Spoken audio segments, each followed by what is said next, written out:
trying to reconcile how Benghazi was not safe enough for the Federal Bureau of Investigation to go, but it was safe enough to leave a below-spec facility for our diplomats to stay in. I'm just trying to reconcile those 2 points. It's too dangerous for the Bureau, who are trained law enforcement officials, but it's just fine for diplomats. At some point, I'll reconcile that. Let me do this, Mr. Hicks. I'm going to dust off something called the best evidence rule. The best evidence of what you said when you were asked about Mr. Chaffetz's visit is actually what you said. So here it is. Those instructions were to arrange the visit in such a way that Representative Chaffetz and his staff would not have the opportunity to interview myself, John Martinick, and David McFarland alone. That's what you said in a deposition. So there shouldn't be any ambiguity about who said what when. That's your testimony.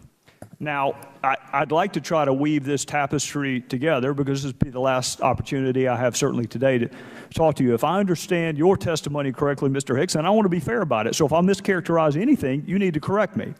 If I understand your testimony in part, the ambassador was interested in going to Benghazi because of interest that Secretary Clinton had in Benghazi. Is that fair? That's fair. All right.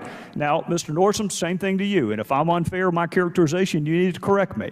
I thought I understood your testimony to be that Secretary Clinton alone was able to approve facilities that were below specs. That's correct. Part of the specs. There's two categories, SECA and OSPB. She is the only one that can authorize waivers for SECA. In this case, both apply because we didn't meet either. So we are able to show that in part he went to Benghazi because of Secretary Clinton, in part Benghazi was still open despite the fact it was below specs because of Secretary Clinton. And now to my third point, to complete the circle, who is Cheryl Mills? Counselor and Chief of Staff to the Secretary. And she was copied on that email that I know my colleagues on the other side of the aisle are going to have a press conference on as soon as we get out of here, calling on the State Department to release this email. I know it, because I have heard all afternoon about denying access to documents, and they do not want to deny the public or the media access to this document. So I know they're going to call on the State Department to release this non-classified email, which Cheryl Mills was copied on, which demonstrably undercuts Susan Rice's talking points. And Cheryl Mills was copied on that email. Mr. Gowdy, if I could add, Cheryl Mills was also the person that led our preparation for our October testimony. I'd never met her before, but that was explained to me who she was afterwards. And apparently, she was also less than pleased with Mr. Chaffetz's visit to Libya, if I understood that testimony correctly, which I find stunning. He's a subcommittee chairman on oversight, one of the more decent human beings I've ever met. I've never known him to inspire that strong of emotion in anyone other than Ms. Mills. Let me say this to you, Ambassador, in conclusion.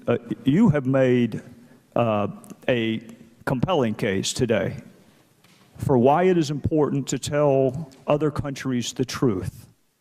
You made a compelling case that the decision not to tell the truth on Sunday morning talk shows adversely impacted our ability to get to Benghazi. You made a compelling case. All three of you have made a compelling case today on why it is important for government to tell the truth to its own citizens. So you made the case why we have to tell the truth to other countries, and you made the case on why you have to tell the truth to your own citizens.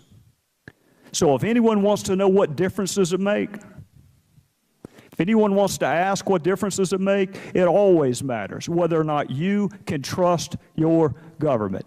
And to the families, we're going to find out what happened in Benghazi, and I don't give a damn whose career is impacted. We're going to find out what happened. And with that, I would yield back. Would the gentleman